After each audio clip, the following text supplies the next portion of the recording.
Video. And hello, good morning, good afternoon, good evening, wherever you are in the world. I know we have participants from all around the world. So welcome to this second webinar, part of the Pacific Dataviz Challenge 2025. I'm Leo. I will be the moderator of this webinar, and I'm a data analyst at the Pacific community.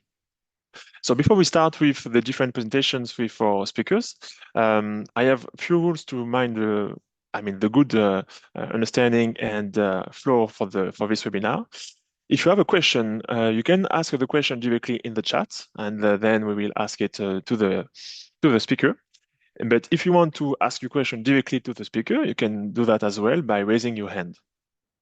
And just a reminder as well, we will have a presentation first by the speaker, and then we'll have a moment for the questions and answers within 10 minutes. Okay?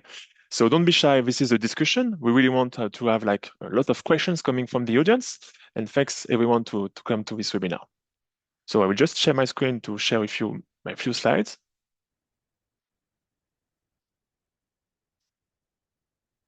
And now you should see it.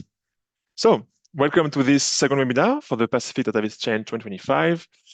For those who don't know this challenge yet, we need to do more communication, but few information regarding this challenge. It's running from the 1st of June to the 31st of July, 2025, so 2 months to participate in this challenge. Anyone worldwide can participate individually or as a team. And the objective of this challenge is to create an original Dataviz, okay? And so why to participate in this challenge is to show the power of data and be a voice for change.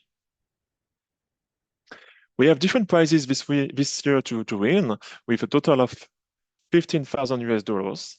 We have by default the open category. So everyone will participate in this category with a static prize for 3,000 US dollars and then the interactive prize for 3,000 US dollars. And then we have a new category, Pacific prize. The static prize is still 3,000 US dollars, same for the interactive prize.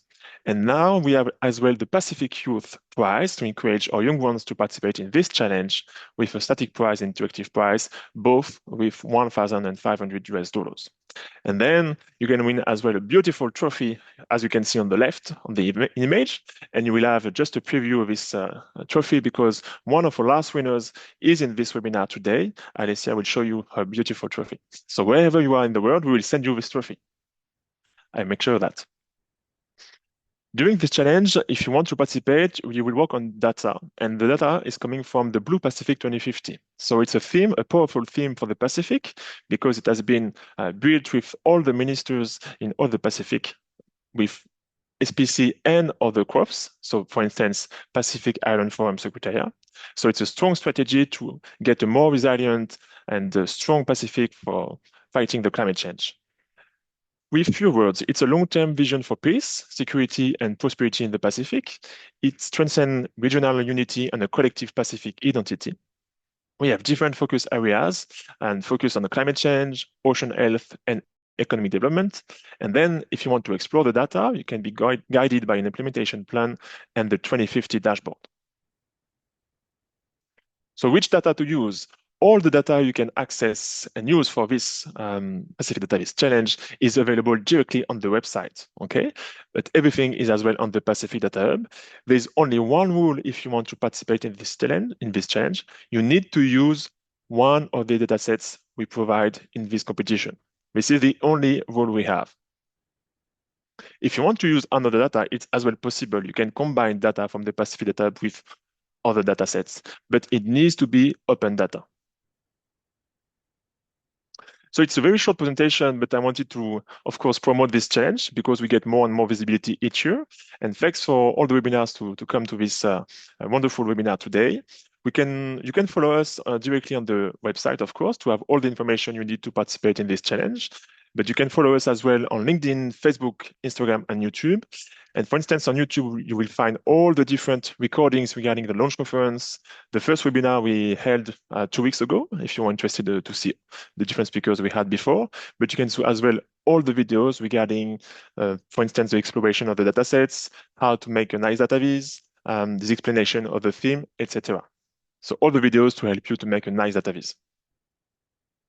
So today, because I know you are here for that, We have a first presentation from Amanda Makulec. She's a Dataviz designer and data visualization at the Society Advisory Council. It's her birthday today, so when she will speak, we can wish her a nice birthday. Of course, she will have then to go with her children to celebrate this wonderful day for her. But she will talk about the democratization of data visualization.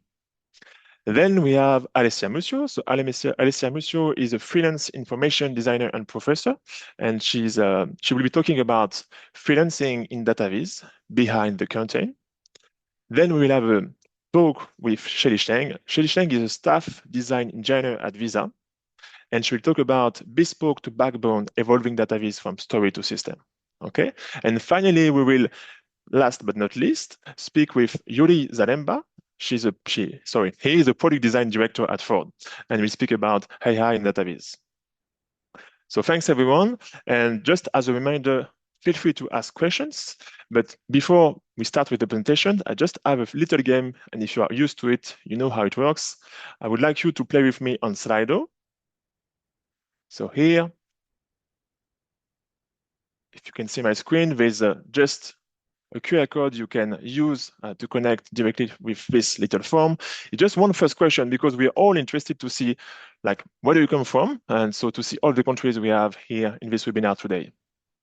So you can either join with the QR code or you can join with slido.com and then use the password. Okay, so first participant from Mexico, New York City, Melbourne, Australia, nice. Nubia, New Caledonia, New Zealand, Solomon Islands, our neighbors, New Caledonia again, Arizona. Okay, so we have few participants from the other side of the Pacific. I saw Fiji as well. Actually, I'm based in Fiji right now and doing this webinar from Suva. So Bula Vinaka, our neighbors from Fiji, Philippines. I see Vancouver as well. Port Moresby, I see some neighbors as well from PNG, Papua New Guinea. So yeah, that's always interesting to see like all the people all around the world participating in this webinar. I think it's a bit late for few of you, so thank you again for coming to this session.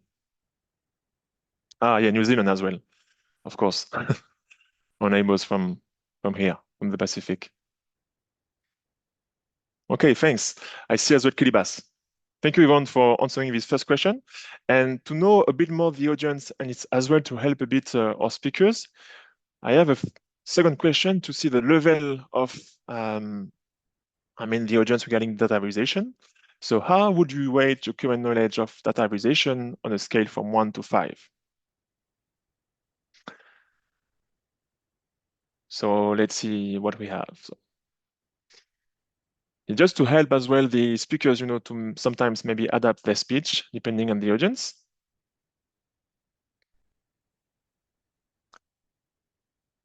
So it's quite well shared, I think. We have like a lot of course, beginners. It's okay if you're a beginner. I'm happy for you to join this webinar because you will learn a lot of things. And then neutral as well. Yeah. So compared to the last webinar, the first webinar, we had more beginners, honestly. So this audience seems to be a bit more aware of what is data visualization. And we have like 6% of experts. It might be maybe our speakers. Okay, thanks everyone for answering these two first questions. And because last webinar we were a bit late, I won't keep you too long, and we will start straight forward with the first speaker. So Amanda, it's now your turn to take the floor, and I wish you a happy birthday. Thank you so much. That's so kind of you. Hello, everyone. Excited to be here today. I'm Amanda Makulec. I am a public health Dataviz designer based here in Milwaukee, Wisconsin, and excited to talk to you today about the democratization of data visualization. My hope is that my opening talk helps to set the scene for some of the conversations from our other speakers around the world of freelancing and data visualization, around different structures for thinking through the kinds of charts and graphs we create, and around the ways in which AI is starting to shape and influence the work that we do in Dataviz. So we're living right now in what's a rapidly changing world. And I think many people can acknowledge that in a lot of ways, but that includes in the world of data and data visualization. As we think about the volume of information created in the world, there are many estimates, but one that I found estimated around 329 million terabytes of data being created every single day. So the volume of information that we have at our fingertips and the volume of data and more broadly information being created in the world is ever expanding. As we think about how we make meaning out of that data, though, that meaning still requires people and a certain human touch and the kinds of conversations that happen around tables and in webinar events like this, where we bring people together, not just through using various different technologies. When we look at the data around use of information, a Harvard Business Review study found that 90% of business leaders cite data literacy as key to their company's success. But by contrast, only 25% of workers feel confident in their data skills. That's the first big gap I'm going to talk about today, and I'll talk about one more at the end that I think is relevant to us, especially as people who are My established in the apologies. data viz space. Could you kindly Yes? slow down? The interpreter is having difficulty following you. Many thanks. Sure. So as we think about the ways in which there's a gap between that 90% who cite data literacy as a key to success and the 25% of workers who feel confident in using data in their work, we have to think about the role that data visualization can play as part of actually addressing that gap and making data and information more accessible. When we think about big changes that have happened in the world over the course of the past 5 years, one big change and global event was the pandemic. And the Johns Hopkins COVID dashboard, as one example, had over 2.5 billion views over the course of the 3 years it was in production. It might be the most viewed dashboard of all time. And so as we think about the world of data, information, and visualization, we can think about the ways in which COVID also shaped our expectations for how we engage with data and information. Alongside this changing world that we live in, where data is becoming ever more voluminous and being created in new big ways every day, we also have a changing industry in the sense of how the world of data visualization is being shaped. Something that I didn't mention in my opening bio, but is probably worth a mention here, is that I helped to start and to run the Data Visualization Society for 6 years and saw over the past 6 years the ways in which the data viz world has been changing. One of the big shifts has been in the ways we have many more tools at our disposal than we've had ever before to create data visualizations. Whether you're building interactive charts and graphs or static graphics, there are many more tools at our disposal, especially in the low code and no code spaces, that allow us to go ahead and create charts and graphs with ease as long as we have access to a data table. We also have a lot of influence from the world of AI, though, with additional new tools coming on board every month, it feels like. And one of the most polarizing talks we had 2 weeks ago, at the University of Miami at the annual DVS conference called Outlier, was from Mark Palmer talking about whether or not people love or loathe how artificial intelligence is impacting the world of data visualization. His slide and the research he showed that 10% of respondents in a study loved it. They were more excited than concerned about DataViz, whereas a much larger share, over half, loathed it, were more concerned than excited. And in our room inside of Outlier's big conference hall with almost 200 people, the significant majority said that they loathed it. But one of the challenges we'll find is that we're starting to use different AI tools in our work, whether it's part of the tech stacks we're getting AI pushed on us with in terms of new features, or with adopting new AI tools. In the most recent State of the Industry survey from the Data Visualization Society, we found that a larger share in the 2024 survey than 2023 were using AI in different ways.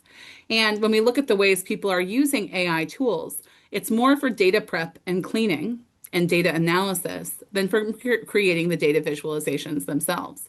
But we see that uptick in the ways we're using AI tools as an industry. We've also seen ways in which people are using ChatGPT and other generative AI tools to go ahead and create new charts and graphs. But as noted on the screen and on the disclaimer on these kind of tools, we have to be mindful to check our facts and to make sure that the charts and graphs that ChatGPT creates or the data it scrapes from charts and graphs aren't hallucinations and are actively being used for presenting real information and data, not data that's been made up or created by the AI tool. With this changing industry also comes, at a more narrow level, a changing role for data visualization designers. And I would argue that more and more, data visualization is not just a full-time job some people do on a team, but instead is a skill that is necessary for us to navigate the professional world. There are very few professional roles these days that don't require either building and creating charts and graphs occasionally, or at least being able to read them and understand them. As we think about what those different roles are, different data visualization roles fall along different axes, whether we're creating more explanatory graphics like SciComm designers or data journalists, or more exploratory graphics and visualizations like business intelligence developers or people who are even building interactive museum content. As we think about the roles that are out there in the world, there's so many across sectors and spaces that require us to be able to visualize and communicate data more effectively. That means that our role today is not just about creating a pretty chart. There's so many ways in which we interpret and share information. This example from Voila, a firm based in Montreal, visualizes data from a year of projects that they created. And it won gold at the Information is Beautiful Awards in 2023 in the business analytics category. It created quite a fervor because people expected a gold winner in business analytics to look more like this, to look like a dashboard that you'd normally see displaying lots of interactive information to drill into and inform business decisions. But the purpose of the graphic on the left, the one from Voila, the star of their work, was to send out a pretty postcard that showcased their Dataviz capabilities and celebrated their firm's growth to all of their clients from the year. So the way the data was visualized made sense for the audience and for the medium that they were sending it on a postcard. So as we think about this changing role that we have, we also have to let go of some of our preconceived notions of what good data viz looks like in different contexts and spaces, and make sure we're focusing on who our audience is and what they need to know. This means that we will function more as data curators, helping to make sense of that immense volume of data that I talked about, being the ones through which people funnel and then synthesize information into meaningful graphics.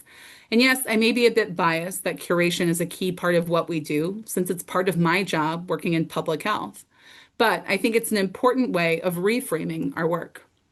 So as we think about the broader use of data visualization in this changing world, in a changing industry, and with a changing role, the democratization of data visualization is the more widespread adoption and use of data viz, both to communicate information and to make sense of and understand it.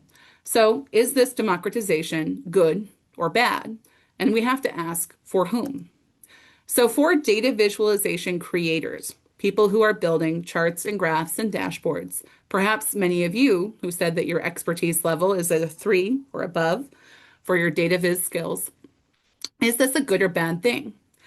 As a result of these changes and more tools, more access to tools, more knowledge, more interest, our field is going to grow. And I think that's a great thing. I'm really excited to see the ways that more people see themselves as data viz people. But with that must come this pragmatic shift that Alberto Cairo has been championing for a while, where designing data visualizations doesn't just consist of applying rules, but is instead about making justifiable, ethically and functionally, choices according to certain goals and within various constraints. All decisions in visualization design, he argues, are subjective, which runs counter to some of the ways we're trained and taught on Dataviz. And that said, a decision can be both subjective and justifiable through reasoning and with conversation with others.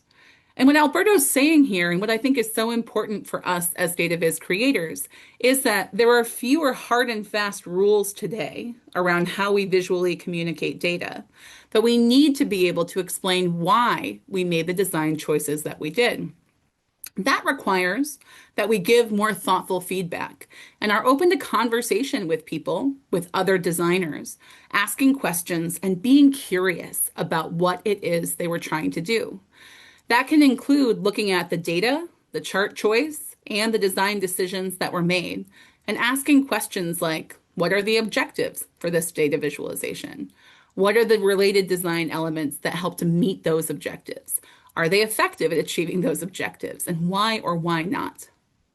As we think about giving more meaningful feedback, we have to start from that place of curiosity, which helps also to foster a closer sense of community among Dataviz creators and welcomes new people who otherwise, if you slam them with lots of negative feedback right out the gate when they share their first data visualization in a public space, that we welcome them and make them feel as though they're entering into a nurturing space where they can trust that people are approaching these conversations with good intentions. In this new world and in this kind of broader democratized space with more tools, tedious tasks that we do will become more efficient. We're seeing that in the ways in which people are using AI tools, not just for creating charts, less so, but more for the data cleaning and other data scraping work that oftentimes takes a lot of time. In the Data Visualization Society, our logo is actually a data-driven logo that represents the shape and the skills of the community. And we focus on 3 different dimensions of skills around data, society, or data visualization and society. The data skills are here in teal, the visualization skills are in yellow, and the society components are in purple.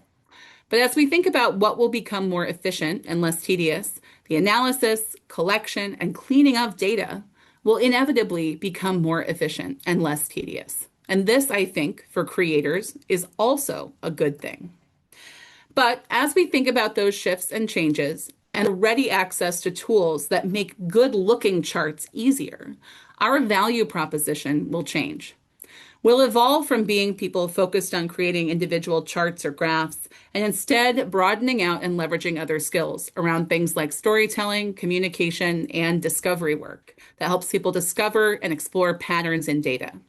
This is actually a color wheel reimagined as part of our Dataviz Careers series. And when DVS did this series, we had people rate the various different skills they had in different domains. And you can see that the color wheel for each individual who was interviewed looks different because so many people come to Dataviz from diverse backgrounds with diverse skill sets. So today, our role as data visualization designers is more about meaning. As we think about what that looks like, my brain goes back to the work of Georgia Lupi and her Data Humanism Manifesto, where she focuses on the ways that data represents people and small data matters, and we let data and design drive each other rather than focusing on work always being rooted in the right way to visualize data. It means that we'll have to tackle tricky topics like climate change and find ways to make those topics more relevant and accessible. And we'll have to think about if the democratization of all of these tools and pieces is also good for society and what our role is in helping to enable people to use these tools and this wide access to charts and graphs for good. Charts will continue to be more widely available. The easier something is to create, the more we see of it, typically. We already see here in the US a lot of charts and graphics emerging around election seasons, for example. These are examples from 538 from the 2020 election. But we'll see more and more charts and graphs being used to visualize current events and what's happening, and to communicate complex things like probabilities and the likelihood that something is going to happen. We'll continue to see charts and graphs in data journalism taking many forms, where we see more complex graphics being created.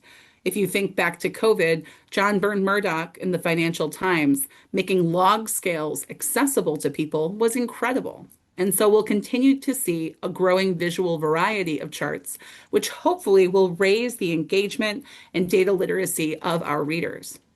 And we'll see ways data is being brought to people who are younger and younger. One of the recent books I loved in the Dataviz world isn't one for adults, but rather for kids, and a story about a data drawing dragon named Daphne called Daphne Draws Data, which showcases the ways in which data can be used to answer questions. The goal of this book isn't to go ahead and teach someone data visualization design. It's to say, how can I answer a question about the world by gathering data and making a chart to help it communicate more? Which I think is why kids like my son really love it, is that it's not pushing academic knowledge. It's allowing you to learn through storytelling. And I hope we see more of that and creating curiosity amongst our youngest learners as the world moves forward.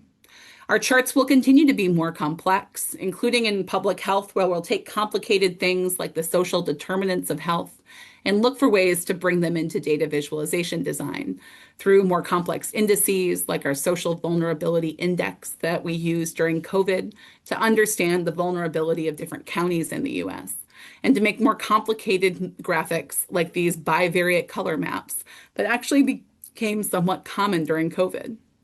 It does require, though, that we start to say, how do we make sure these graphics aren't overly complex?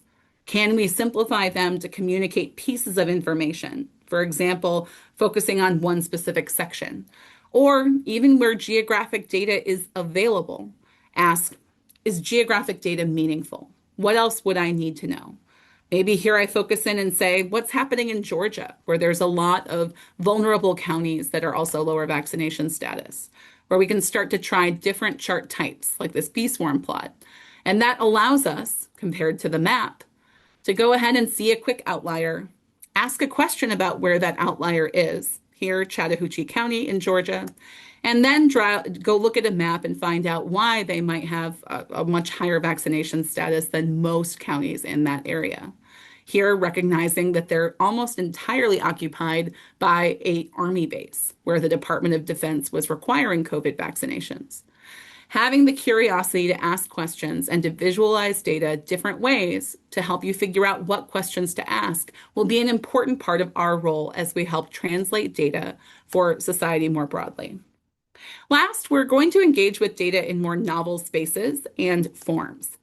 As we think about what that looks like, that could be here at the NASA headquarters in Washington, D.C., where this hyperwall spans, I think, about 15 feet and shows a loop of different charts and graphs and video content that communicates information in curious ways and can entrance even the youngest visitor to be curious about data and information.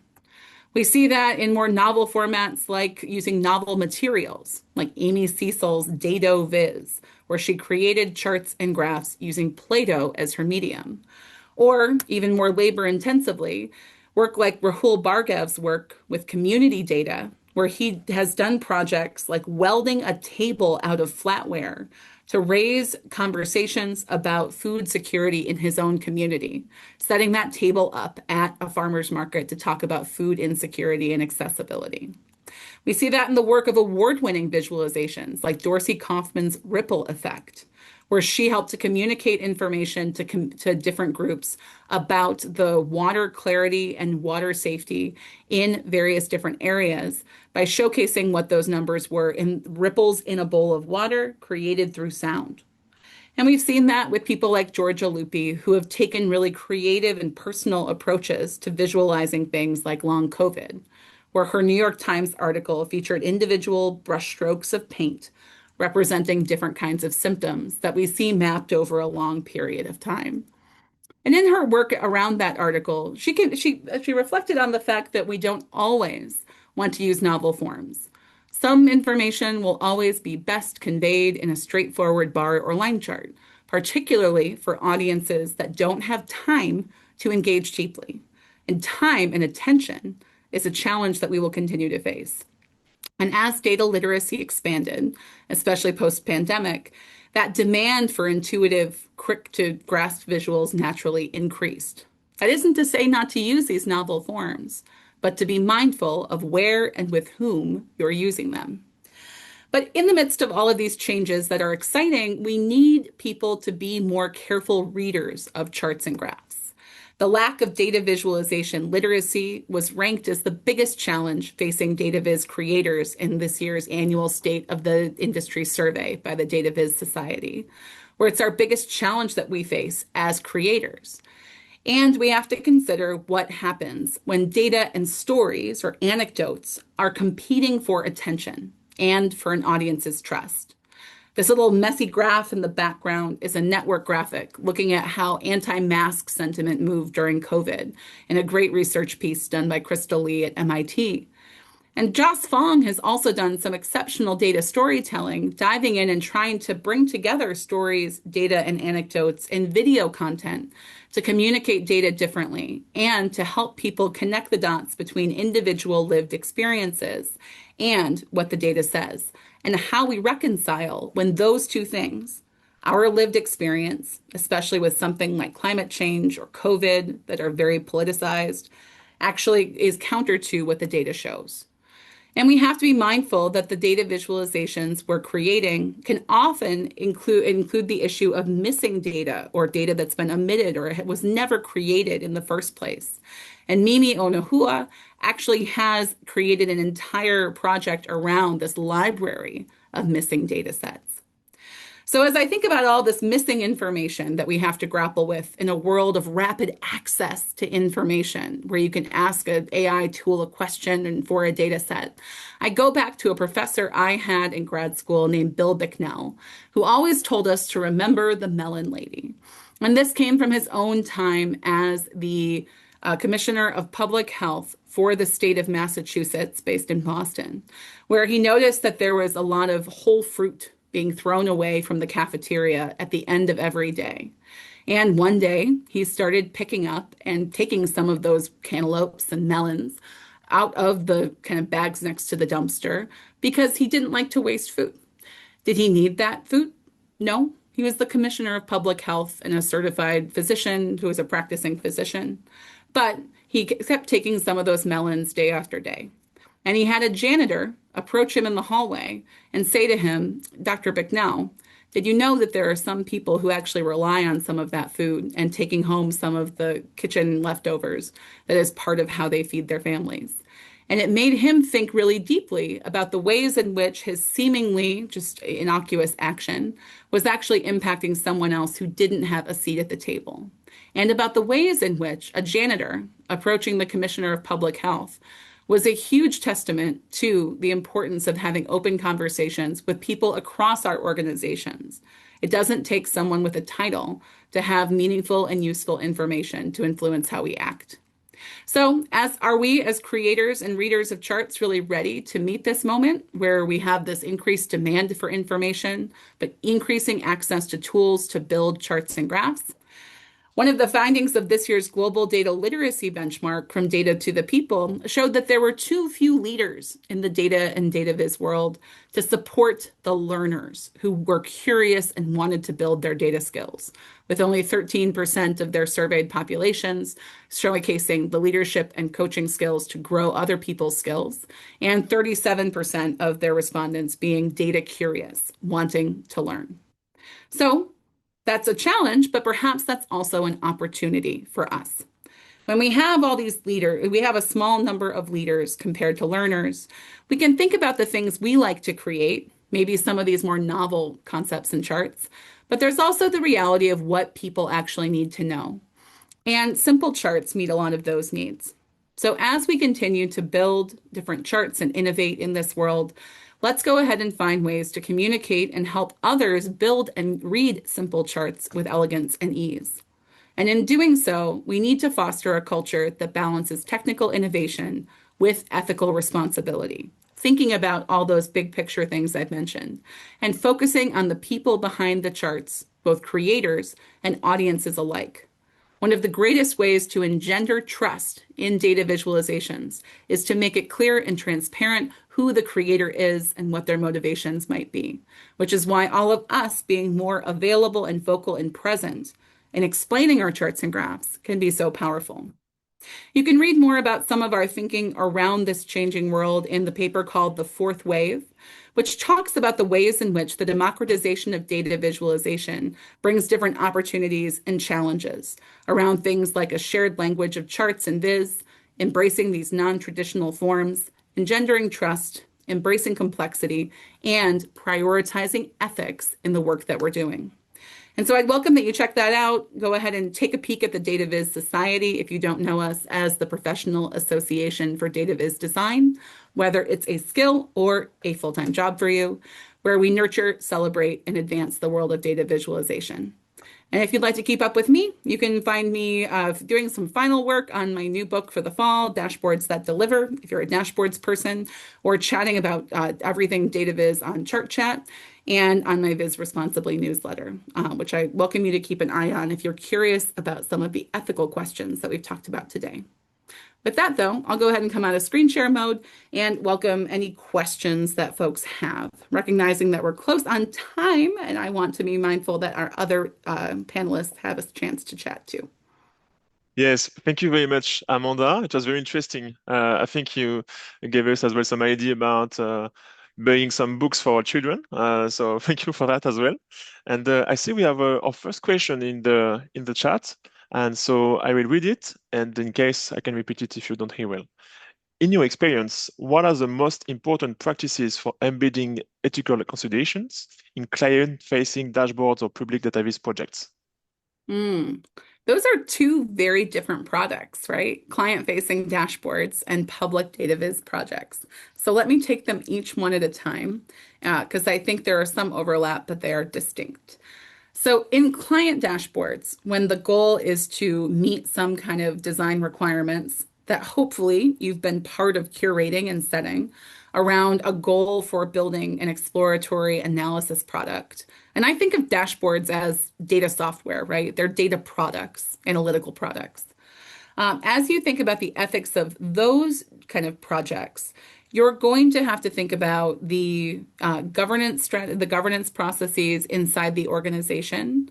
What kinds of different chart decisions are you enabling with your charts and graphs? And are they ones that are legitimate questions? Are your clients trying to do bad or nefarious things? I hope not. But are there issues or challenges there? And the question of ethics ends up becoming much more of a question, I think, of governance and security and thinking about the ways in which the data is used to inform different decisions. I think a simpler thing, too, to think about is how people are represented in those dashboards. And ethics can extend into the practices that are discussed in the Urban Institute's Do No Harm series, where they talk about the ways in which we present, especially data about people and segments of people. What is the kind of ordering of different race and ethnicity groups as we're ordering them in terms of alphabetical or in another way? How are we labeling groups? How does the aggregation of small race or ethnicity groups, for example, into one other category, impact our understanding of what's happening to people who may be in those groups? And so I definitely recommend the Do No Harm guide as also kind of a bridge that works well in the dashboard space and gives a lot of great recommendations for public-facing visualizations. On the public-facing side, definitely ask yourself, how could someone misunderstand this data visualization and misuse or misrepresent it? Could it be misinterpreted? Could it influence a change or behavior that is negative or counter to what my goals are? And if you're visualizing sensitive data or information, do the people represented in those numbers, would they feel proud to be represented in what you've created? That extends into our use of photos and other visual components, especially around sensitive topics like HIV, for example. And thinking about the ways in which visualizing and communicating data can be triggering to some people. So we've seen examples of where public challenges have used data sets related to gun violence or suicide. And it's so important to make sure if you're communicating that kind of data, you're doing so along with giving some kind of call to action or resource for where someone can go if they're having an issue or challenge that they themselves, for example, are struggling with suicidal ideation. Who do they call? Where do they go? Because just seeing that data can be triggering to folks. So always consider kind of what the negative potential impact of publishing that visualization might be. It's a deep, dark question. Yeah. I mean, there are so many questions I want to ask, but thank you very much for your answer. I know your family is waiting for you, so we will free you from your duty today. And thank you for your participation in this webinar. And Not a duty. Absolutely a delight, not a duty, Leo. And I'm so sorry I can't stick around to hear the other three talks, which I'm sure are going to be fabulous. I'll look forward to yeah, catching up on them with the recording. no worries, I'm sure about that. And the recording will be available on the YouTube channel, so be sure about that. So enjoy your evening. Thank you, Amanda, and we'll go Thanks, for our next everyone. speaker. Thanks, Amanda. So I know it's late for you, Alessia, so we can welcome Alessia very warmly. I think it's maybe 1:45 a.m. for you in Italy. So thank you again Yes, for being here. I hope you had of strong course. coffee. And I didn't actually. I oh, you didn't, but didn't. I can rely on my own strength. On your own energy. I'm sure about that. So Exactly. for the people who participated in the chain last year, you might know already Alessia. She's our last static prize winner, and so we can see on our screen the beautiful trophy behind her, and we are delighted to have her today. Yeah, you can show it to everyone. Yeah, so it make it all So the way beautiful. from New Caledonia to Italy. It was a bit long, but it arrived. Thank you, Alessia, and I'll let you speak now and give you the floor. Thank you so much. Okay, so let me share my screen. Okay, so today we're gonna do something which is a little different. So my talk is more like a behind the curtain of the freelance database work. I wanna bring you with me, explaining you like some of the process behind some project. So yes, first of all, it's great to meet you. My name is Alessia, and I'm a dancer. So you might wonder what dance has to do with Dataviz actually. To me, like they're quite similar actually because they both have this dualism between some rigor and some creativity. Like in dance, you do have to count music, right? You do have to execute like steps with a certain name. So everything like have a code behind it. But in the meantime, you can express yourself, you can move through the space, listen to the music. So it's something that you can create some sort of beauty while you're doing that. I'm also a Tetris player, and also here we do know that this video game have like few rules, simple rules, like to actually, like just proceed with like getting points. But in the meanwhile, I'd love to think about the fact that we can create this imaginary world, even though it's just like for a few seconds. So this dualism, this like two different sides of things, the rationality, the rigor, the logic behind things, and the creativity, the imagination, has been with me since I was a kid. So when I met data visualization, I was like, this is for me. Like this is really for me as a person, like rather than as a designer, because I was a communication designer, but I was looking for something at the intersection of these two souls. So when I met Dataviz, I was like, I'm so excited to start a career path in this field because, like, again, like you can combine both of this word. So in my daily life, what I mostly do is give like shape, light, and meaning to the data my clients want to transform into information. So the output I'm working on, they are like various. They can be posters, they can be reports, website, dashboard. I don't really mind about the type of the output as long as I have a huge like data component to play with. So that's my goal, like to transform this data into something meaningful, into something that everyone can read.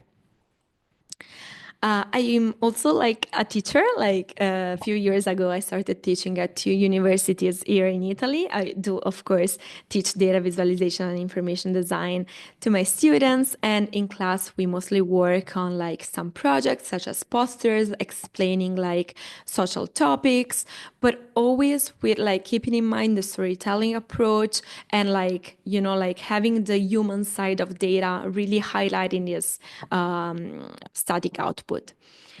In the class, we are also exploring something that I'm really passionate about, which is data physicalization, which is something, like a little field inside the field of Dataviz, which means creating object or like designing spaces to actually express some sort of data. So it's been like really, really, really exciting to work with them, like with my students on those type of projects. But yes, today, so I want to show you quickly like some of the outputs I've been working on, but again, like showing you what's behind the backstage of it. So let's start with the first project, which is one of the most difficult projects I've ever worked on, because it was like, this huge wall infographics about the history of water or the flow from the like the very beginning to the final consumption in our houses, and then the law regulation, all the kind of like information surrounded the topic of water. It was also like 2 month work, so I didn't have a lot of time to develop it, but at the end, it was okay. We did have like this nice celebration moment. It was well received, so everything, it was like a success, I would say.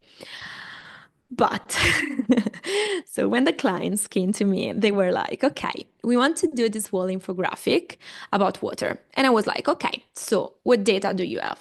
And they were like, we don't have any data. Okay. And I was like, oh my God, that's gonna be like really, really challenging. So actually, like more than half of my time was collecting data. So what I've been doing in this phase was reading presentation, website, like exchanging emails, doing interviews. So I was like, collecting all the materials in this first phase. It was like, 2 month project. So 1 month was just for the research. But of course, also like it wasn't enough, so it was a lot of work also in deciding how to structure the information.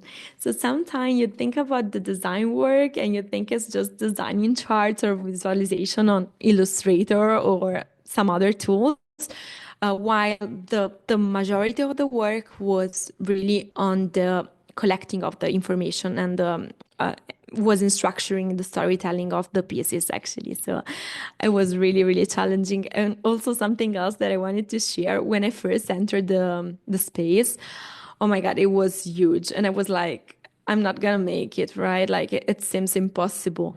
But then, of course, with like working on the process, like trying to be super precise with the timing. At the end, I made it.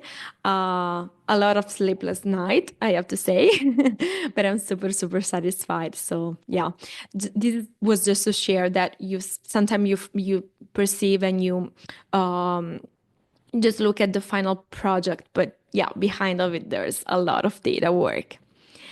But also, I want to share some behind like the scenes of my poster for the Pacific Dataviz Challenge. So this is the entry that maybe you have seen around. And also here you see like, like poster with some charts and a palette which I developed. Of course, as a designer, I'm having a lot of fun in designing things. So the final part, it's really important for me because it's the part in which I have like so much fun. But also here, I have to say that half of the time was data work. So the first challenge I faced was that, for example, like the data set was in French, which is not my language, of course. So I needed to translate it to fully understand it. So I spent a lot of time to the data itself, with the data itself. The good thing is that when you translate something, you are actually familiarizing with it. So I developed this relationship with the data itself and navigating it. I saw also a lot of like not available data because of course the topic was so sensitive. So the nature of the topic itself include the fact that we cannot have all the data complete. So this was for me like was a moment to ask to myself like some questions around the nature of the data set itself and to find some design solution to this missing part, which is part of my design. So also in this case, the data work was, I would say, half of the time. And then my third project, which is a personal project, is called Still in Visuals.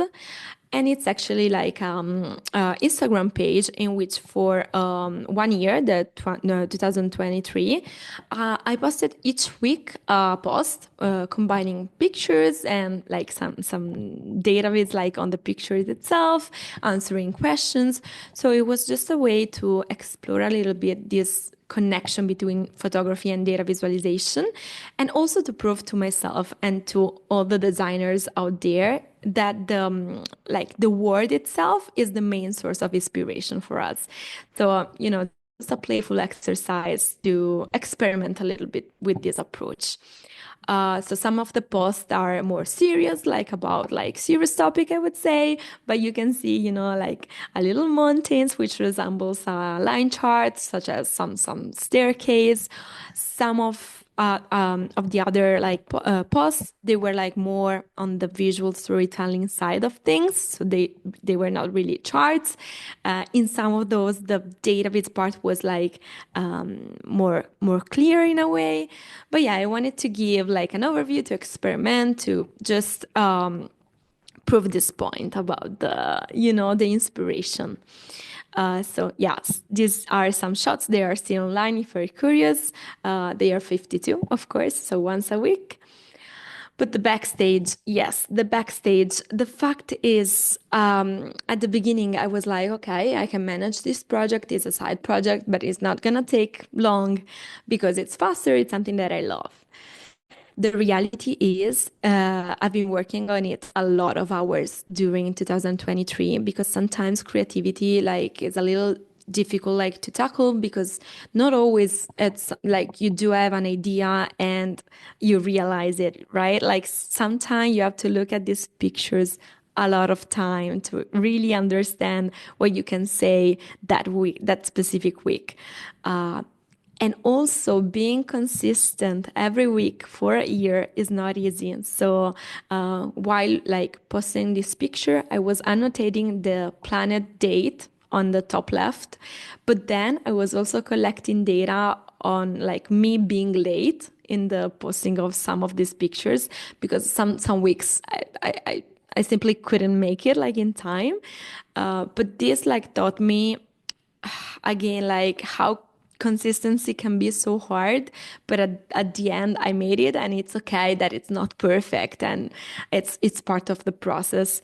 But yes, also personal project can be a little tough. So again, you can see the Instagram page, you think it was easy, you see just some pictures, but behind there's a lot of work and a lot of like me arriving late to deliveries that I put on myself. But yes. Okay, and lastly, I just want to quickly show you like what's like behind the scenes about like my owning my business somehow and managing it. So of course, like most of you, I would say I do love Excel. I do love Notion. So I have everything tracked perfectly, all my invoices, or my clients' work, all my like clients' information, even my like budget consumption. So I do have everything under control. I even have like a dashboard actually to monitor like my my invoices, but also my expenses, and of course, I'm using Dataviz as a way to actually manage the business side of my work. I do have some frame ups like showing me where I do spend my money.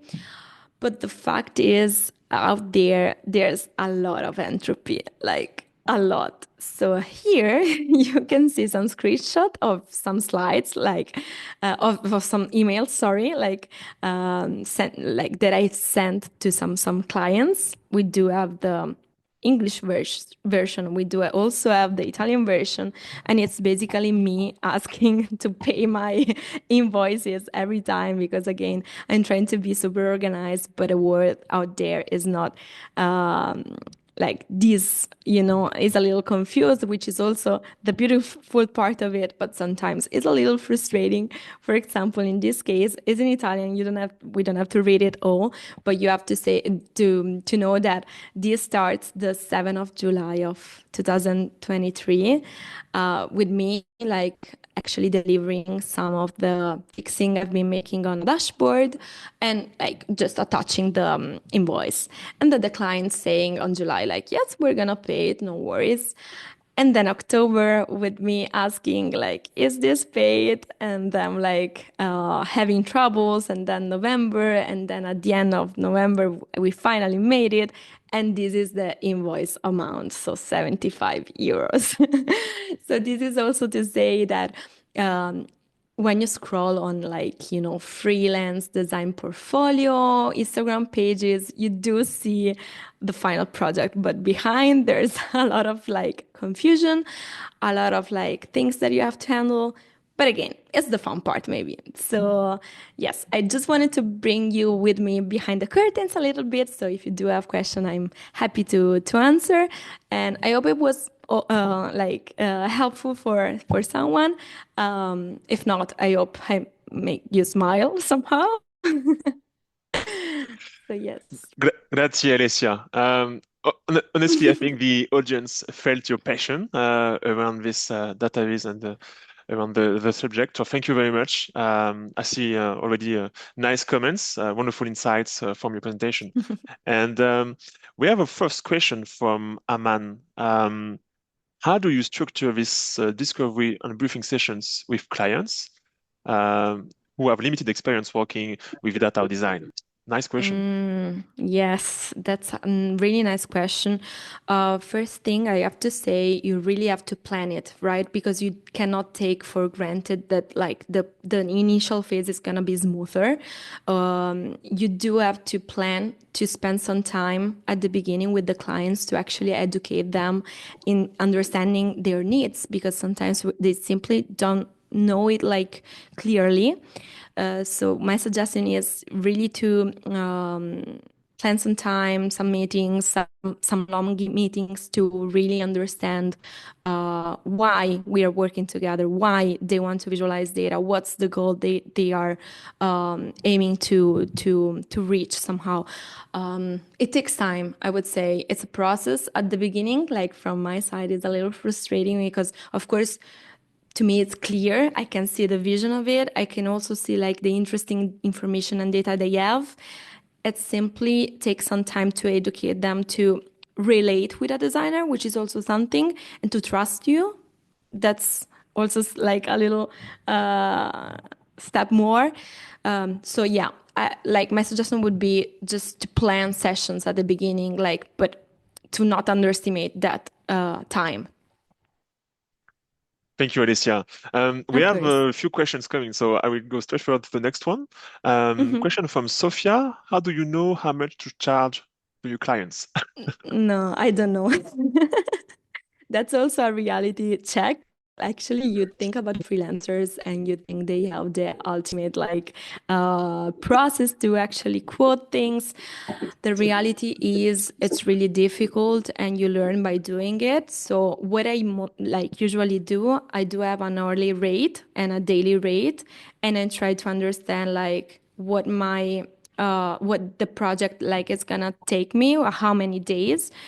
And then I just calculate things this way, but this is just a base because every project is different. For example, some of the projects are longer, but they are easier. So that's also something. So it's really, really like custom based on the clients itself. But I started like this. I started like just thinking about a rate and trying to apply it. And then, by monitoring all the budget consumption, so all the hours that I quoted versus the hours that I worked, I can learn and be better every time. Okay, thank you. And so we have as well a comment from Colin. Great presentation. So nice, Thank nice you. feedback. And next question I'm sorry, from my English wasn't great, but I think I'm feeling the tiredness of no my worries. working day. You are But still better I than me, guess. so yeah, no, it was perfect. No worries. Thank you. I know it's very late for you. So next question from Jen. Great talk, Alessia. Your honesty is awesome. How do you put Thank together you. budget and estimate time for the kinds of projects you do?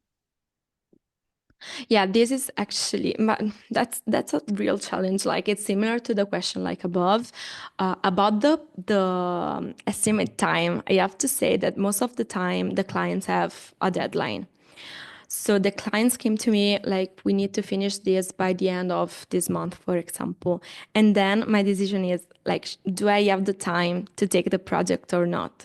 Most of the time, I'm underestimating the effort. So, and I get excited like about things so easily.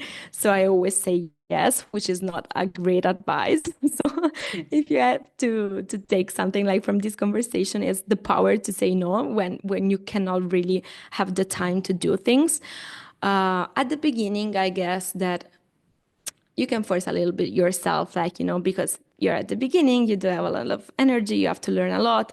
But then with time, you have to understand if, like, the question is, do you have enough time to do this the best possible, like to have like the best possible result for your clients? If the answer is no, then doesn't really make sense to accept that project. But yeah, so this is about the deadline, about the budget. Yeah, I think like sometimes the clients have a budget that's also. It's not super common, I have to say. Like most of the time, they are asking me for a quote. When they have a budget, it's easier because you can quickly understand if it fits your rate or not. But yeah, there's not like a strict rule in this field, I would say. So there's not like a clear answer I can give you. No, it's interesting. So try something to sometimes to say no. Yes, And 100%. so next question is from Paola. How do you get new clients and projects? That's a good question as well, because like everyone is asking me this question actually is super popular. So being a designer means I do have a portfolio online, and I'm trying to put a lot of effort in like keeping the quality of my work like as high as possible. So for now, I like all the clients I've been working with, they found me and not the other way around. So it was quite easy because I just have my work online, and they are actually contacting me or through emails or through LinkedIn, or something which is really, really working for me is Behance. I don't know if you know this platform. It's a platform for designers like to showcase their work. But a lot of people are like freelancers through that platform. So if you wanna like start into the freelance field, maybe you can consider to upload your work there. Yeah, for now it's been like this, but let's see in the future. Thank you, Alessia, for all of these Of answers. course. And what I can tell as well is Alessia has a nice website. In case you want to work with her, you can access the website on alessiamusio.com, if I'm not wrong. Yes. And Yes. she has a professional account on Instagram as well to follow all the beautiful images she's creating. And so, yeah, Thank you so much. no worries. And of course, I will have other questions, but thank you for this. We will need to go to the next speaker.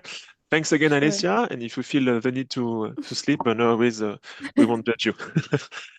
Yes, I will. Thank you so much. It was like really nice staying with you today. Thank Grazie, you. Alessia. Grazie. Grazie mille.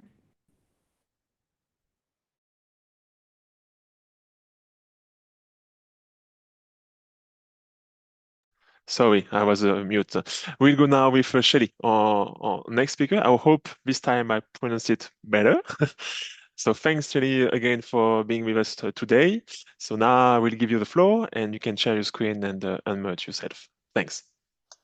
You pronounced it great, Leo. So let's get started. Okay, hopefully everyone can see my screen. Yep, we can see it. Okay, cool. So hi everyone, I'm Shelly. So today I'm gonna talk about bespoke to backbone, an evolving database from story to system. So before I start, I will do a quick intro. So my name is Shelly. I'm an award-winning journalist and Dataviz engineer. So currently I work as a staff design engineer at Visa. And I study computer science and journalism and political science for my degrees. And my past work experience is mostly in journalism and the tech industry, including Associated Press, Wall Street Journal, NBC, and also software engineer at Splunk, which is part of Cisco now. So in today's talk, I will walk through like 3 types of storytelling, each of the which I have the fortune to explore throughout my career. So I want to start with bespoke database. So what is bespoke storytelling? So this is a category I bet many of you guys are very familiar with because it talks about like the customized and also handcrafted and the low scalability type of visualization. In general, like we made it like as very customized for specific like visual experience, and then the data sometimes is like tailored to a very specific data set, audience, or the moment of the time. So here's an example of the bespoke chart I designed in 2018 at the Wall Street Journal. So I manually reviewed the General Electric, which is like print like earnings report and analyze it like in the past 40 years data. And this is like the end product is like very highly customized Sankey chart. As you can tell, like the shapes and the colors in this Sankey diagram is very highly customized to the specific data set. And also, I ultimately chose this a vertical layout. So if we look closer, hopefully it's like the resolution is close enough for you guys. But essentially, this is like the GE's revenue data from 9880 to 2008. So it's like the data goes. I have a more clear version like later, but it's like I chose like a vertical layout starting in 1980, and it was like 1980 with 5 distinct colors to represent different segments of GE's business. So in 2021, when GE split into 3 public companies, the same diagram was published again, and this time on the front page of the Wall Street Journal, but reimagined in a horizontal layout. To further illustrate just how bespoke this chart is, I'd like to share some early sketches from the design process. Here's just some peek behind the scenes. So first you can see this is a very rough and raw design of the chart. This is like when I was trying to like look through all the data for the revenue data for the past 40 years, and I'm trying to make sense. I was like, oh, what are all the sectors available, and what are like how should I categorize it? And then you saw like a more refined version, which was created in Illustrator, showing kind of hi-fi layout. And here you can see like certain like all the 5 different segments are start to forming shapes. And then finally, this is third version, which is closely resembles to the final design we published. And then this one is like all the data, like you can see some circle here. I was trying to make sense. It's like, oh, how do I represent the gaps here? And how should I connect all the dots, etc. And here's like a quick videos on what's the digital version look like, because the previous like charts I showed are all like from the print. So this chart is like what it looked like on the journal's website. So it was all created in D3, and then like the CSS and the JavaScript stuff. And then if you hover, you can see like all the detailed data from like the GE's revenue and how it was segmented. So as we can all see, this chart is like take a lot of effort and very customized. So the second example I have is one of the work about I did at Texas Tribune. So for this project, I work with Rose Ramsey, the co-founder and executive editor of the Tribune at the time, where we use like the voting data to explore whether the 2018 election marks a new trend towards a more competitive general election, or just one-time swing away from the like quarter centuries like platform of Republican dominance. For those of you guys who are like unfamiliar with the U.S. election, so Texas was like in U.S. was mostly generally like a red state for like the Republican candidates. So here's like a draft for like a for the early sketches. So here's like what it. Oops, sorry, wrong chart. And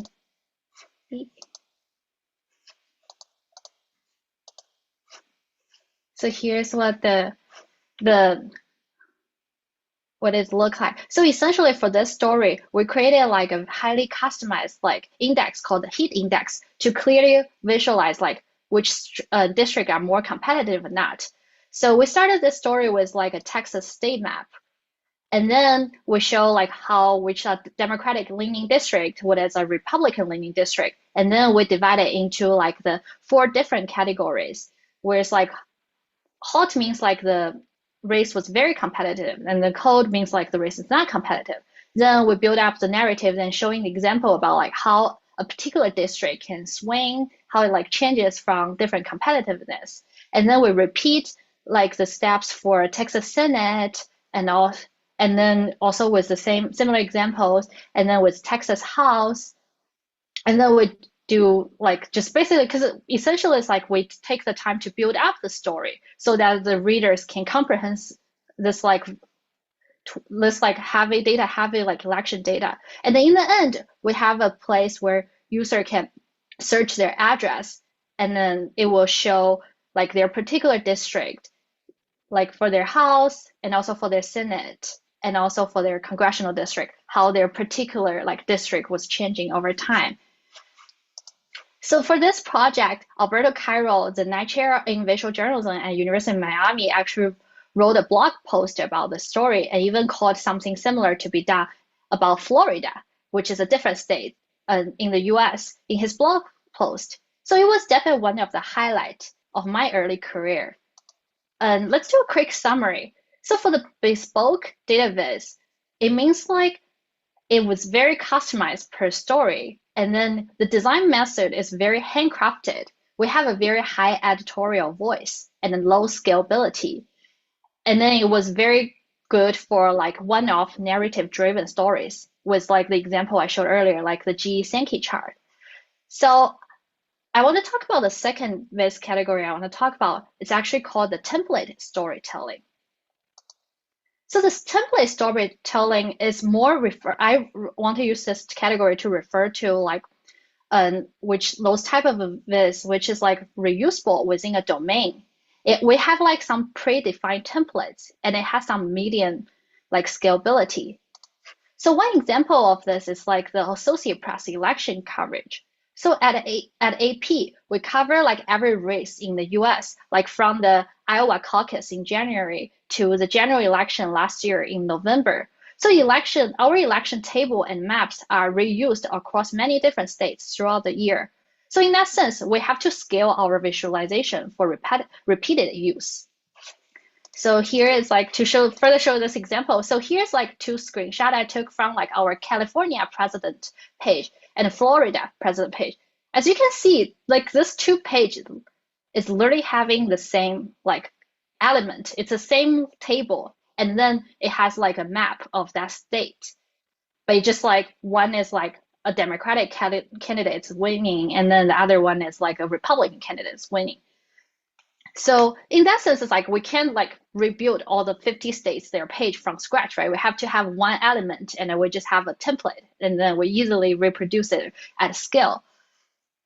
And then this is another thing is like for an AP selection base, we also those components are useful, like reusable for our client website. So on the left is a chart for PBS, which is a newsroom in US. And then the second is like from the Seattle Times. It's another local newsroom in the US. So this is like also the same component, but it just like we have different like they have different fonts and colors, so that like clients, they can just use the component the AP built and then just modify it for their own website. So this is another example. So like from the Atlantic Journal, it's about like election maps. And then the same like component you can see with some modifications appears on Yahoo News. So yeah, also actually a fun fact. So for a really long time, AP doesn't actually want to compete with its client. So last year, like the election in US, it's actually the first year AP published the election content on its own website. So previously you can only saw those like on the client website. So to summarize, like this is what I call the second type of visualization. It's like template. So essentially it was reusable like within a domain. And then the design method is like it has some predefined templates, and it has like moderate editorial voice and with median scalability. And it's like some semi-automatic with like some flexibility. And it was best used for repeated domain specific stories. So now I want to work towards like the third category I want to talk about, which I call it a systematic storytelling. So for systematic storytelling, I want to refer to like the reusable standardized building blocks. Some of like this screenshot is like some of the Viz library I believe most like a lot of you guys are familiar with. So it was most like sometimes it was built on like a particular framework, for example, React.js, Angular, or Vue. And it was trying to support like many types of visualization for varied applicants. This is example like from Nevo. It's a React component library, which you can easily build like data visualization applications, and it's built on top of these three. So you can see they have a lot of different chart types you can choose from. And then you can use it for like financial data. You can use it for any like data you want, like healthcare data and etc. And then this is an example of like a component I built while I was working at Splunk. It's called parallel coordinates. So essentially, like it was used to describe relationships in high-dimensional data set. And this component was like it's not commonly used in journalism or creative storytelling, but it's like ideal for comparing many variables together and see the relationship between the scientific research or data exploration. And you can see here, like this example was we have like a car data set as example, but this components like can be used for any data you want. And it doesn't, and then it can be like choose like, we have like this filter, it can be choose like for any use case, like a very general purpose use case. So to summarize, like, so the third type of Dataviz is like the general purpose and the reusable across many domain. And then it was most like a lot of time it's like a component-based system, and it has very pretty low to moderate editorial voice, but it has very high scalability, and it's like streamlined and scalable. Can be best used for like broad and multi-topic storytelling.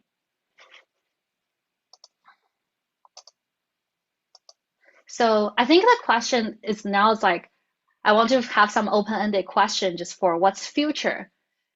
Like, where should we invest, right? Like, should we invest in both bespoke innovation, template refinement, or system skills? And how can we make the template visual feel fresh or relevant every time? And then the third question is, how might generative AI change the way we approach each type of storytelling? And if that, we can explore those like any topic in the Q&A if anyone wants to dive further. But so that's all I have. And then thank you. Thank you very much, Shelly. Very interesting presentation. Do you have any question in the chat you would like to ask to Shelly? Otherwise, I can go first. So nice comment, impressive from Jackie, Shelly. So nice comment in the chat. So yes, maybe I can go first. My question is, Shelly, just to give an idea to our audience, what are the main tools you use regarding creation of data visualization in your everyday work? I think it depends on what type of like things I'm using, right? So I feel like when we build like a visualized component, most of like companies I work with, the tech stack is like either React, if it's like a React-based library, and then together with TypeScript and D3. Or it's sometimes like if they were trying to be framework, like trying to be applicable for many frameworks, then it will be web component, which is more like JavaScript or Stencil. It's like one library to achieve that. But when we talk about like bespoke Dataviz, like especially the storytelling, like the Squally or like the type, I think nowadays Svelte is very popular. I think before Svelte was invented, I have used like Handlebar before, Handlebar.js. That's what I was used in the journal. And then we have like just vanilla JavaScript plus just D3. And it's really depends. I think it depends on a lot on like where you work, what's the Newsroom like infrastructure. Okay, thank you. And I think it could be a great transition for our next speaker. So you just talked about the question 3. How might generative AI change the way of we approach each type of storytelling? I would like to know more about it. So for the AI question, Yes. I think it's like I think it's a great way to like if we think about the future of AI, especially looks through like all the 3 different types of like storytelling I'm talking about. I feel it has very different impact because I feel for like the bespoke storytelling, AI is like has a lot of use case in like brainstorm. Like when we think about what I want to create, what is a visualization format, I can use like ChatGPT as a way to generate ideas, right? Let's go, what's the best way to represent this data? Oh, I don't like this. How about bar chart? How about line chart? And do you have any creative way?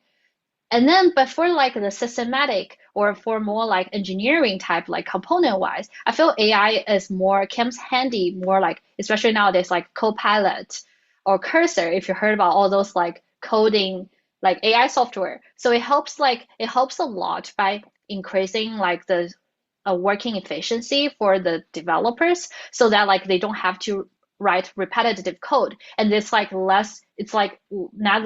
not so much the use case for brainstorm, but more about like who actually help you, like, structure your code better, trying to reproduce like a component or trying to help like engineers efficiency. Okay, thank you, Shelly. And I think it's a really great transition to our next speaker. We'll talk about AI and Dataviz. So thank you again from all the audience and the Dataviz Challenge organization for accepting this invitation, Shelly. So thanks again for your talk. It was very interesting. So we'll go now with our next speaker, Yuri. So I hope you can hear me well.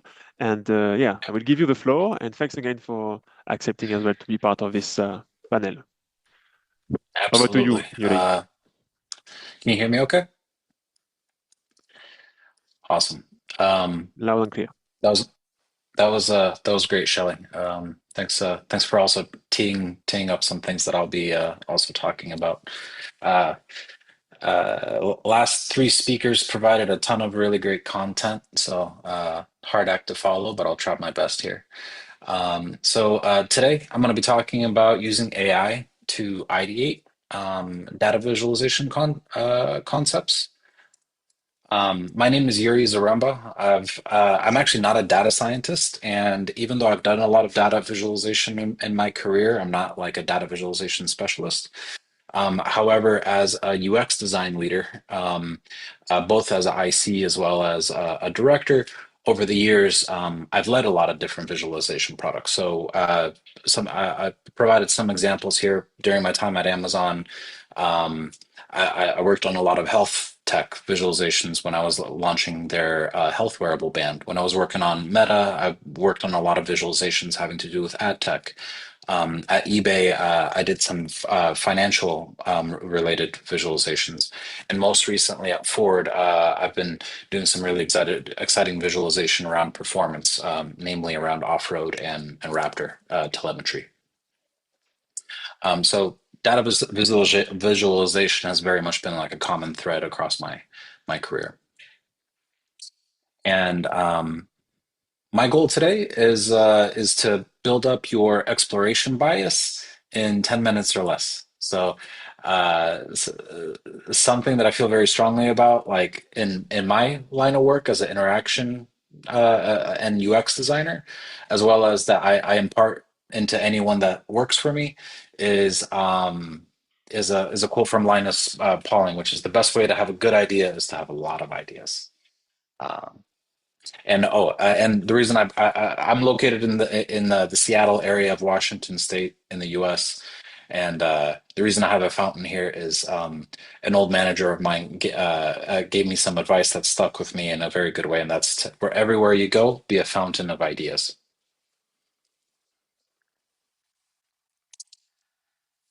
So my session today with you all, I'm going to be pretty short as far as like my presentation in comparison to some of the content that was presented today, because I'm going to be spending some time actually like demoing some things and exploring some tools with you all. Some things that I'm going to be demoing today, and you all are welcome to kind of try to keep up and experiment with on the side. You know, just try to still have me in the background.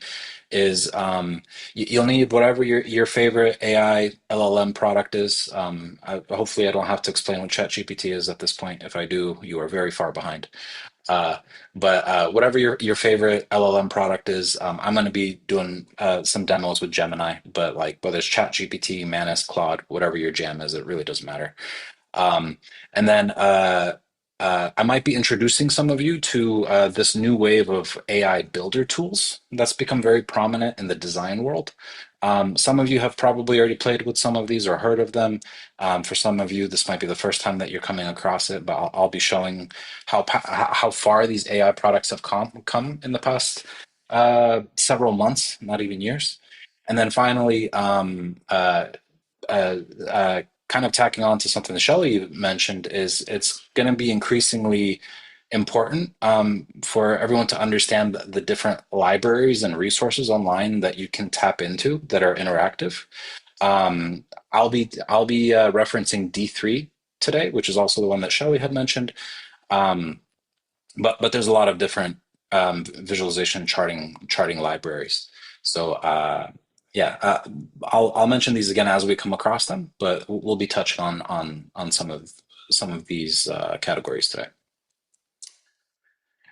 Now, a little bit about just like my general process on how I approach any digital product problem. I've worked on everything from ad products to health products to most recently vehicles, in-vehicle experiences. I was tempted to, give you guys a crash course on design thinking and human-centered design with a double diamond, but I decided to keep it extremely simple because we don't have a ton of time, and actually just share my honest design process, and it's plan, design, deliver. And what we're going to be covering in this demo today is particularly useful for the plan and design stage, for creatives. For like creatives, which I'm assuming make up the bulk of the audience here today, but there's also obviously a ton of power in this as you get into the delivery phase. I'm just not going to be touching on that today. So brief overview of like how to use AI during your planning phase. You should have these things anyway, whether you're sketching in a notebook or whatever software you're using to explore your charts already. Right, but it's always really important to have a very clear what, who, and why, right? Like have a very clearly defined problem that you're trying to solve with your chart, because ultimately you're just trying to figure out how to communicate information, right? So what I'm showing on the left, these are actually real clients of mine that I've helped that are like small businesses and startups. Usually when I start collecting content for a discovery phase, these days I'll actually use these LLMs to actually start helping me synthesize it. So I'll just do like a massive dump of as much information as possible. I'm a big fan of Notebook LM, which is a Google product, because you essentially create like a walled garden of just your content, and it helps synthesize it faster. And then as you get into defining like more of your user needs and your user requirements of the visualization that you're trying to create, tools like ChatGPT and Manus is a personal favorite of mine for anything having to do with requirements. All these products have free tiers, by the way, so like you don't have to pay for stuff just to try it. But use these tools to get really clear about like what problem you're trying to solve, what are your user goals, right? Who are you doing this for? And hopefully you've done enough of your own research before even opening up any tool and talking to customers and stuff like that to understand who your actual audience is going to be. And then finally, and this one's fairly critical because otherwise, these tools, but also just like in your own exploration, even if you're just in a sketchbook, without having a very clear set of design principles or sense of what is good, like what does good look like? Why, like, you can spin for a very long time otherwise. And when I talk about spinning, what I'm talking about is it's very tempting to anchor on a solution prematurely and be like, okay, this chart or this visualization, I've seen someone else do it, or this is my go-to. Everything's a bar chart, everything's a line chart, right? Like, but just because it's familiar to you doesn't mean that it's correct, right? And one of the things that I found very valuable in tapping into AI during this exploration and brainstorming phase, as Shelly kind of mentioned, is that you can actually tap into an entire library of every kind of popular chart ever created, right? And you just give it a problem, and it can give you several ways to solve that problem, right? And you might not have necessarily worked with a specific chart before, and that's why this is really powerful.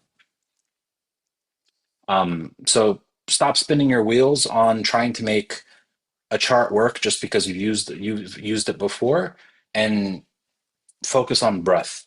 Try to create as many different visualizations as possible, as quickly as possible, as opposed to trying to force fit something that might not be the right solution.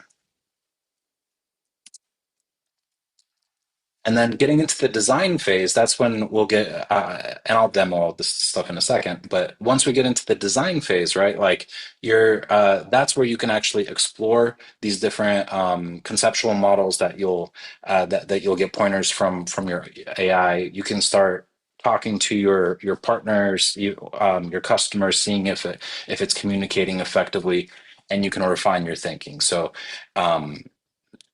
some of these screen grabs shown to the left, which I'll demo here shortly, just show how bespoke some of these visualizations can get versus kind of like the cliche of, oh, it's D3, so it's a pie chart. Some of these things can get very, very interactive and very bespoke.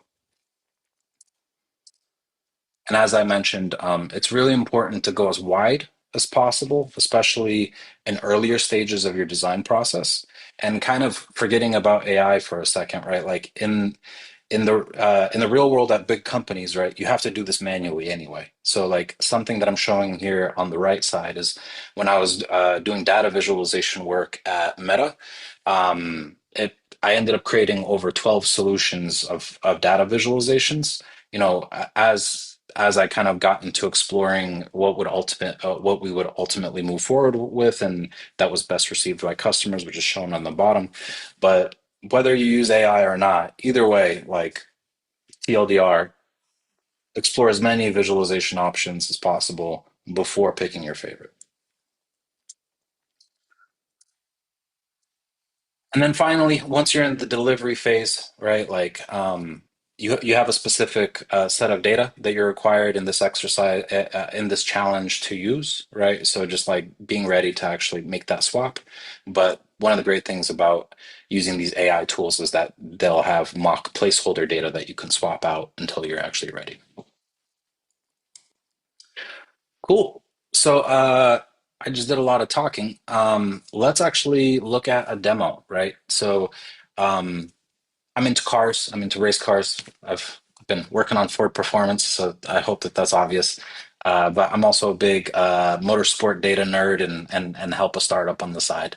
So let's talk about race cars.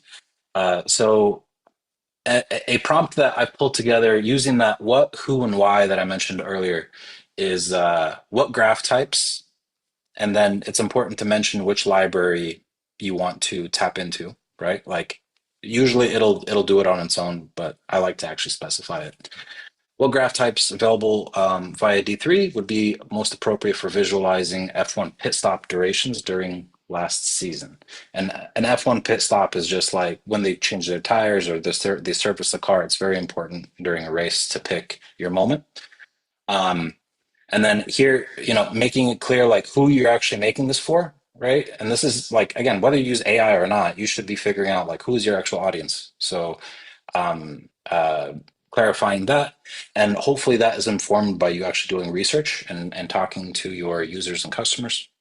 And then finally, that why, right? So like this is kind of like a hack to like, if you give it success criteria, it creates a filter for it to run everything through. Otherwise, it creates its own arbitrary filter, which will be of lower quality.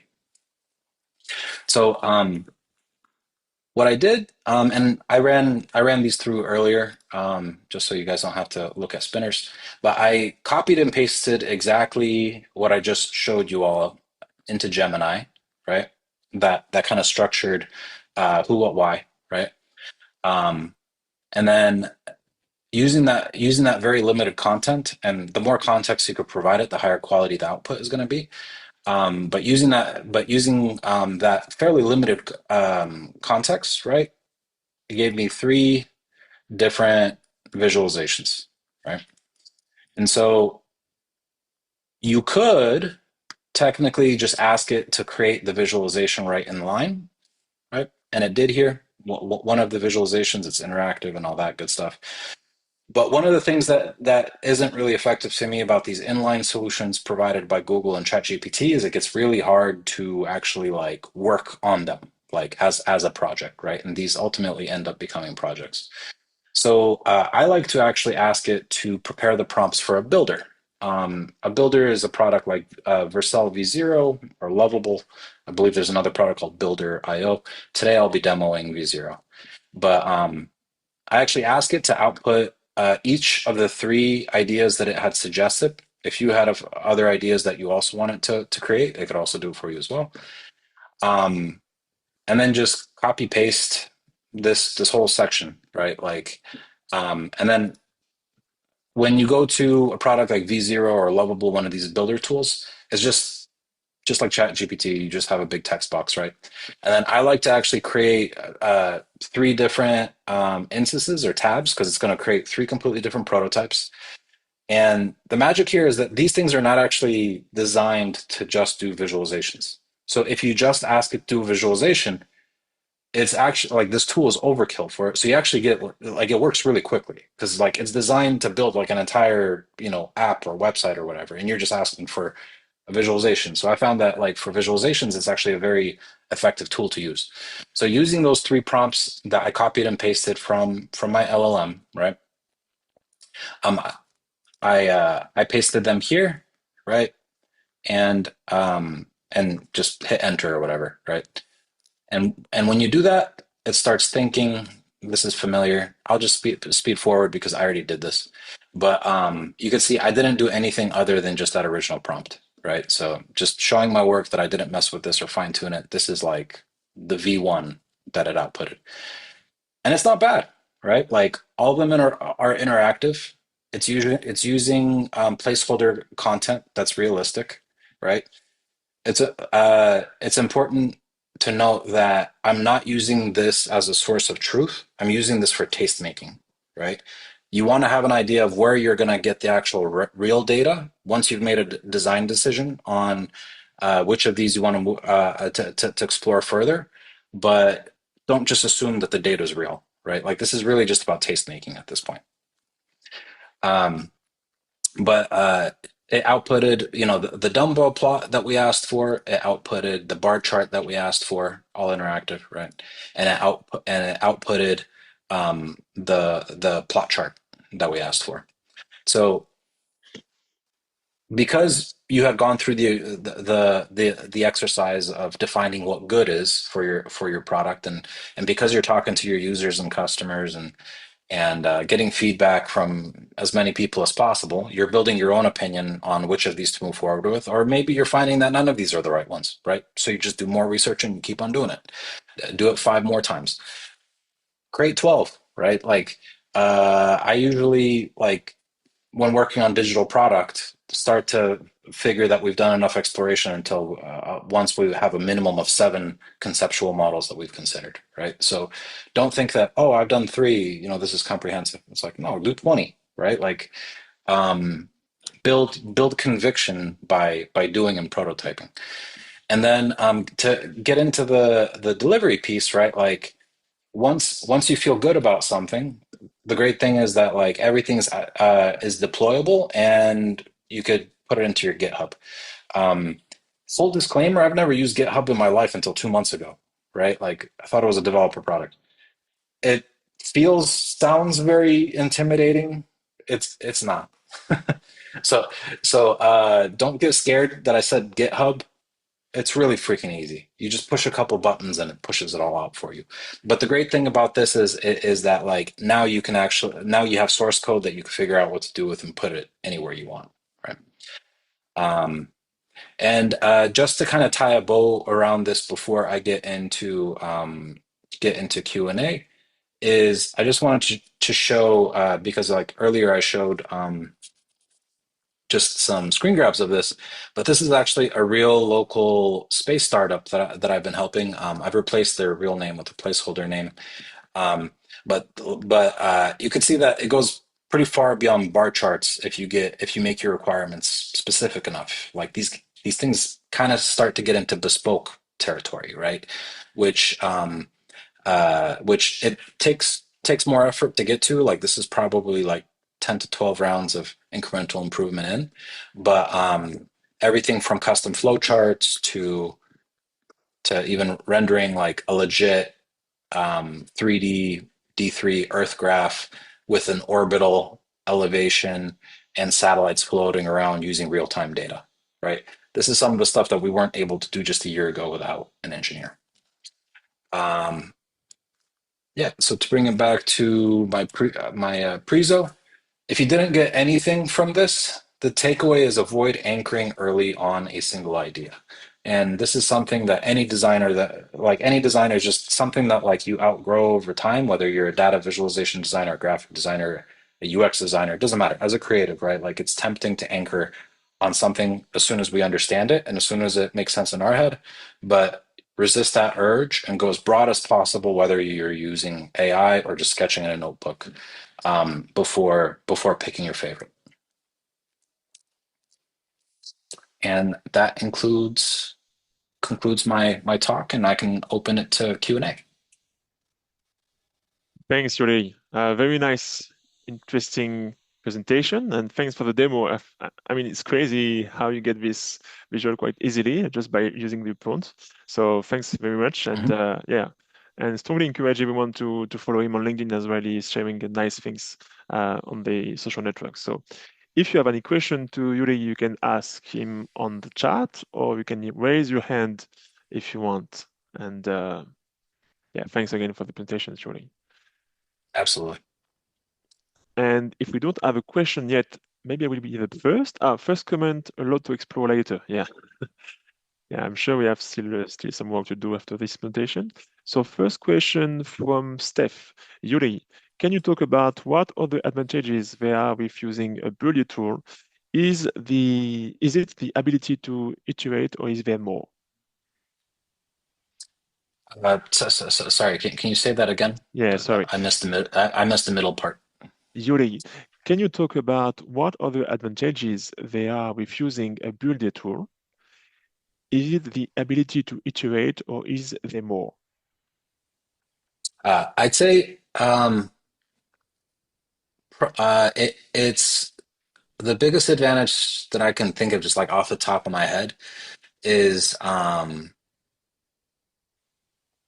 until we got to this point, you had to create all your prototypes by hand, right? So like, and it would be a good week or two for you to just start to stitch together your statics before starting to get into thinking about how does interactivity work, what are the different layers to your visualization, right? Like this is probably a little bit less relevant to static data visualization, but for interactive, right, it just speeds up how quickly you're able to wrap your head around the interactivity of your visualization. Whereas like in the past, you'd primarily be working in statics. I mean, even in digital products, right? Like that's what we would be working with a lot of wireframes and stills for an extended period of time, and then eventually you kind of make the leap into interactivity.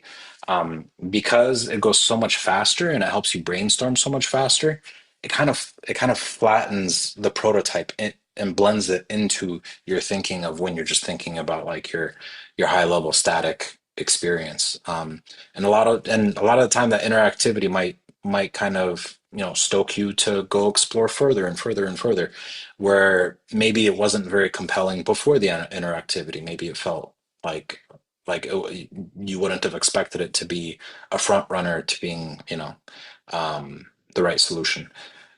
So I'd say just the speed to thinking about interactivity is something that is new. Um, I'd say that being able to brainstorm with interactivity fairly instantly is even more important than the iteration, because the iteration, once you've wrapped your head around what you're trying to do, you can go into whatever other tool you already want to do, right? But I think that where like the real power of it comes from is even if you just like throw away whatever output you like, it just expands your brainstorming, right? Like you're able to like do a lot of thinking on charts that you might have not necessarily considered, like a stream chart or a step chart, whatever, right? Because you're like, okay, well, I know I don't like that, but uh, I most likely won't like that, and I know it's going to take me half a day to even like sketch it out and stuff, so I'm not even going to bother. But because now it takes 3 minutes, right? You will bother, right? Which is why I said like do 10 of them, 15, 20, who cares, right? It's going to all take you less than 20 minutes anyway. uh, um, because it just helps you build conviction and in whatever approach you do decide to move forward with. Thanks, Yuri. So we have nice comments as well in the chat, and one comment I want to say from Tala. I do want to thank you for lowering the fee barrier to using GitHub. So yeah, awesome comment. Maybe one question from my side. Dataviz is all related as well with creativity. So do you think AI risks replacing human creativity, or does it enhance it in the Dataviz space? No, so one of the thing that I found really compelling, and I was like tempted to create like a disclaimer slide as I was listening to everyone else's presentations, but I didn't. Is like most of what I showed is based off of like very established best practice stuff that's out of libraries like D3 and stuff, right? Like you can incrementally make improvements on top of it, like the flow chart that I showed from the space startup, but it gets increasingly clunkier, more awkward the moment you want to get a lot more bespoke.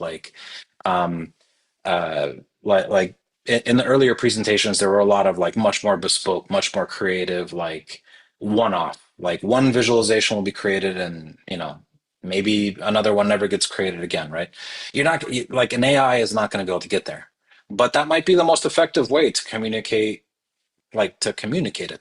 So I'd say that for stuff like I see AI um, displacing a lot of menial data visualization. I don't know if that's like the kindest way of putting it, but like the equivalent of going into Tableau and picking out a template, right? Like anyone can do that.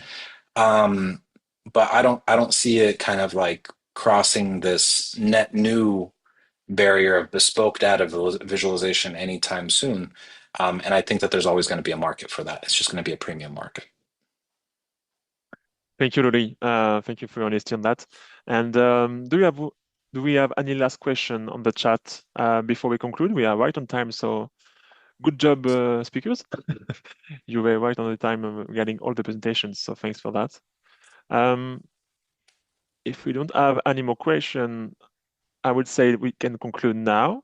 And so I have just a little game before we finish this webinar together. I hope you enjoyed the webinar as much as I did. I think starting from Amanda with the democratization of data visualization was very interesting. Then all the talk about the carry of Alessia being freelance.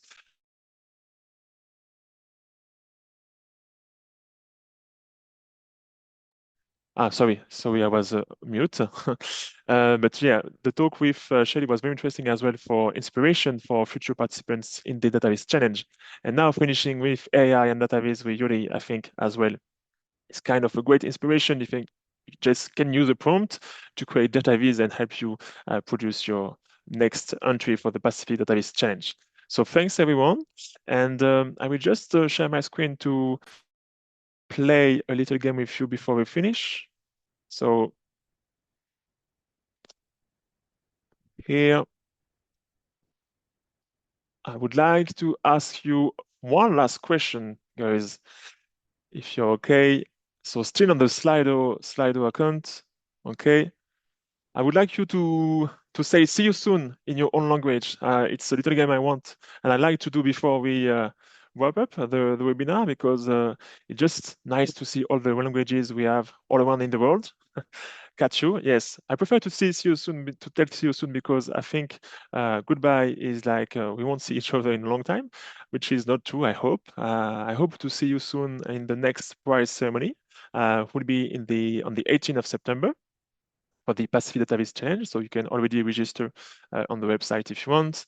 And yes, I wish you all the best if you want to participate in the challenge. I hope you learned a lot of things today with all our speakers. And I think we can all say thank you as well on the chat for the participation of the speakers because I know they are all very busy and they made it for us to share the knowledge. So thanks everyone. And interesting.